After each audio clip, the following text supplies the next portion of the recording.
Asia की सबसे बड़ी सोने की मंडी कहे जाने वाले मेरठ का सर्राफा बाजार आज खाली पड़ा है। मैं आपको दिखा सकता हूं तस्वीरें।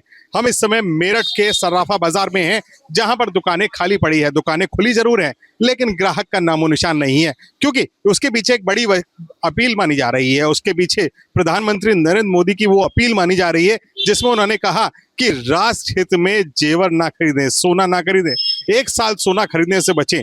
और उसका सीधा असर मेरठ के सर्राफा कारोबार पर है।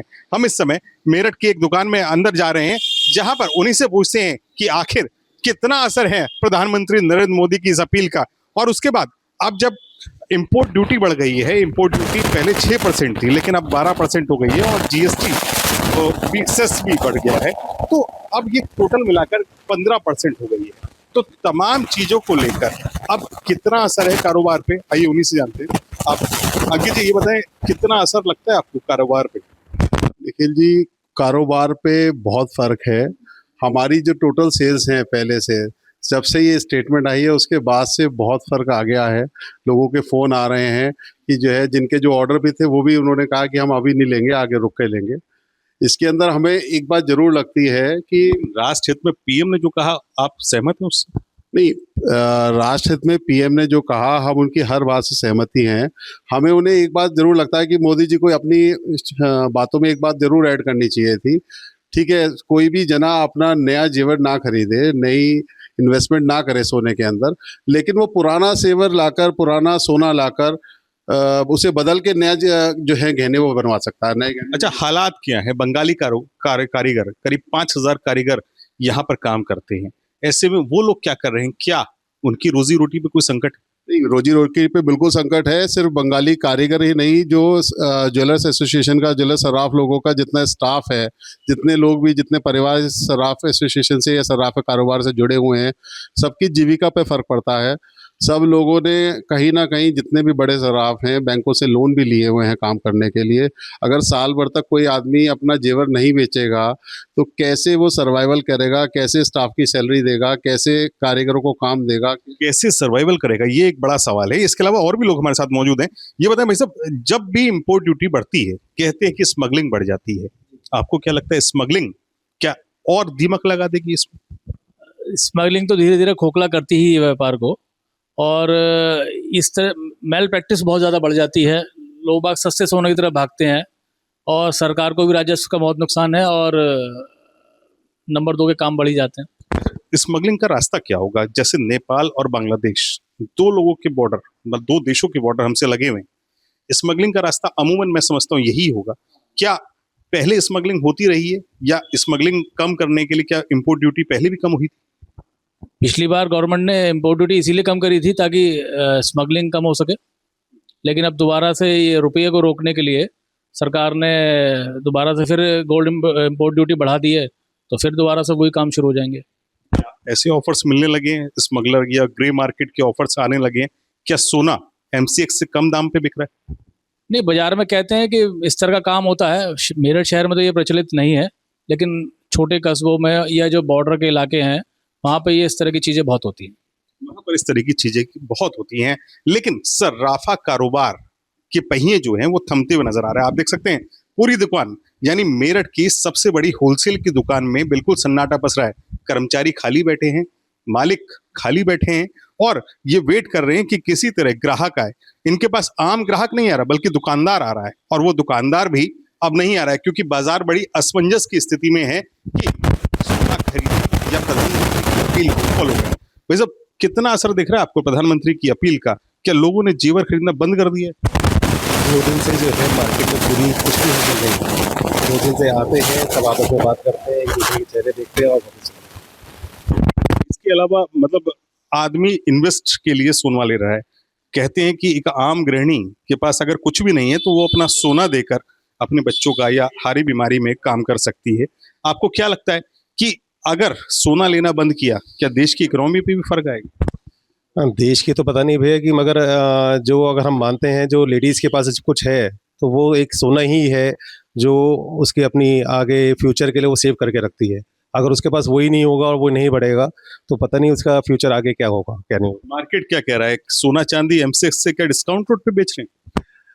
मार्केट में भी इस तरह की चीज़ें हमेशा आती रहती हैं, और जब इस तरह की फ्लक्चुएशन आती हैं, ड्यूटी तेज होती है, रेट तेज होते हैं, तो हमेशा आता ही है इस तरीके से।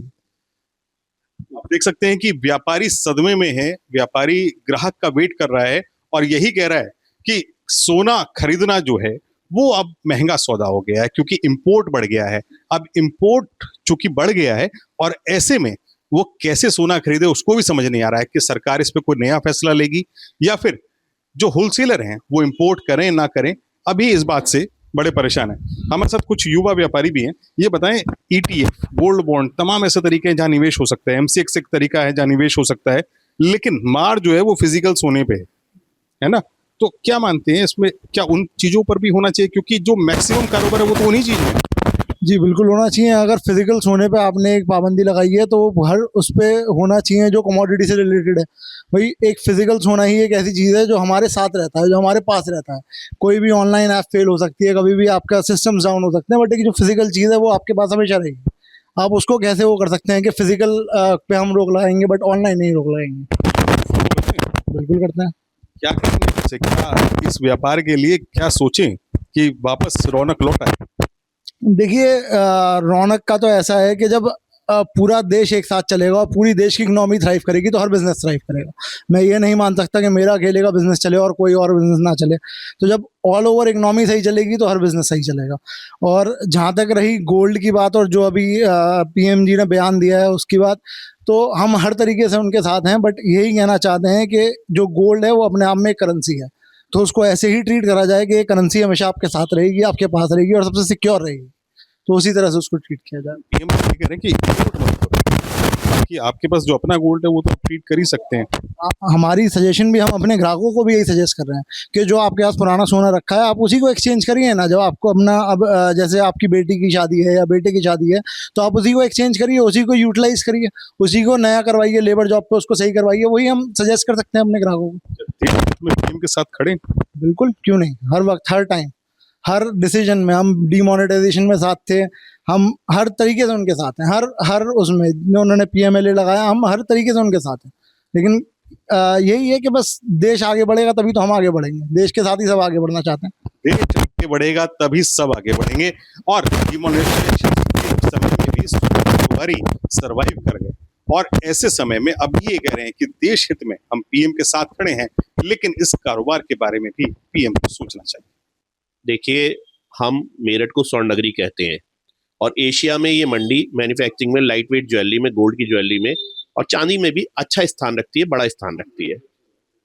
हम इस समय 450 करोड़ रुपए की जीएसटी पिछले वित्तीय वर्ष में दे चुके हैं।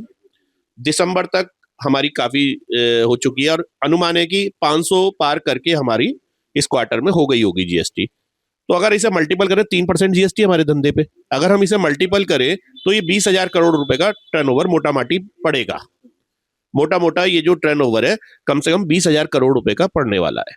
अब 20,000 करोड़ रुपए के टर्नओवर के लिए 30,000 कारीगरों के लिए, 2,000 सप्लायरों के लिए, 2,000 दुकानदारों के लिए, 200 होलसेलर्स के लिए, मतलब एक बड़े वॉल्यूम के लिए, अप्रत्यक्ष रूप से 1.5 लाख लोगों के लिए, प्रत्यक्ष रूप से 30 से 40-50 हजार लोगों के लिए संकट उत्पन्न हो जाएगा। हमारी इंडस्ट्री कॉटेज इंडस्ट्री है। हम लोग कोई मैन्युफैक्चरिंग के बड़े बड़े कारखाने लगा के नहीं बैठे हुए।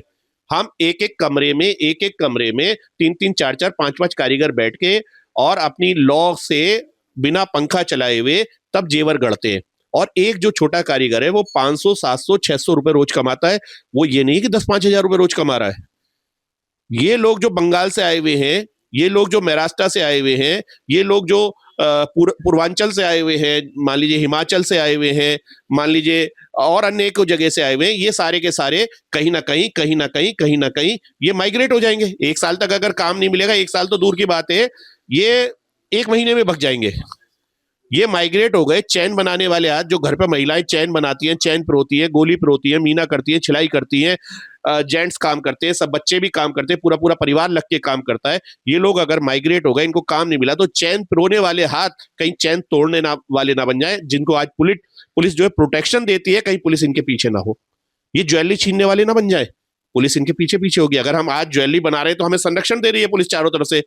वही पुलिस जब हम कल को हम पे काम नहीं पड़ेगा तो हम इसको छीनेंगे, तोड़ेंगे, कोई गलत कामों में लगेंगे। हो सकता है सारे लोग गलत में ना लगे, लेकिन कुछ तो गलत में भी लगेंगे। पेट तो है, पेट तो भरेंगे।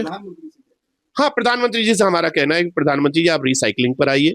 जो आइडियल गोल्ड घरों में पड़ा हुआ है, जो हमारे भारत में पड़ा हुआ है, एक योजना बनाइए कि वो गोल्ड रिसाइकलिंग पे हमें कच्चा गोल्ड मिले, हम उससे जेवर गढ़ें, हमारे इंडस्ट्री भी डेंट ना हो और आपको राजस्व मिलता रहे, हमारे को काम मिलता रहे, हमारे लोग बेरोजगार ना हो। हमारा ये कहना है इसमें। न्यूज 18 की टीम ग्राउंड जीरो पर है, जहां पर एशिया की सबसे बड़ी सोने की मंडी में सोना गलाकर जेवर बनाया जाता है। ये वो कारीगर है जो रोजी रोटी के लिए सुबह से शाम तक एक मोमबत्ती की लौ पर काम करते हैं और सोने को जेवर में कन्वर्ट करते हैं। कोई तार बनाता है, कोई अंगूठी बनाता है, कोई घिसाई करता है, कोई छिलाई करता है और ये तमाम वो लोग हैं जिन पर अब डेंट लग गया है। पहले इस बाजार में पैर रखने की जगह नहीं थी, लेकिन आज काम करने वाले दिखाई नहीं देते। कुछ लोग काम कर रहे हैं, आइए उन्हीं से बात कर लेते हैं। ये बताएं भैया, क्या कर रहे हैं आप और क्या स्थिति है? पहले कितने लोग काम करते थे, आप कितने लोग काम कर रहे हैं? 3-4 लोग काम करता था, अब फिर रेगड़ा कर रहा हूँ। काम का स्थिति ऐसे हालत खराब है, पूरा दिन में एक आध काम कर रहा हूँ, बाकी तो फुर्सत ही नहीं मिलता था पहले। और क्या, बाकी तो ये सोने की कीमतों में जो मतलब उतार चढ़ाव है, उससे असर है या प्रधानमंत्री जी की बात से असर है? अब क्या बताऊँ मैं, बाकी मेरे भाई साहब को बता देगा।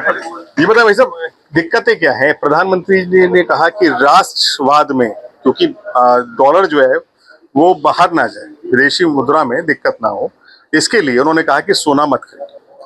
अब दिक्कत क्या आप लोगों को? क्या दिक्कत ये है, पहले जिस हिसाब से काम था ना, अब उस हिसाब से काम है ही नहीं। अब जैसे प्रधानमंत्री जी ने मना कर दिया सोना मत खरीदो, तो उसके चक्कर में हमारे काम पे तो और ज्यादा फर्क पड़ गया।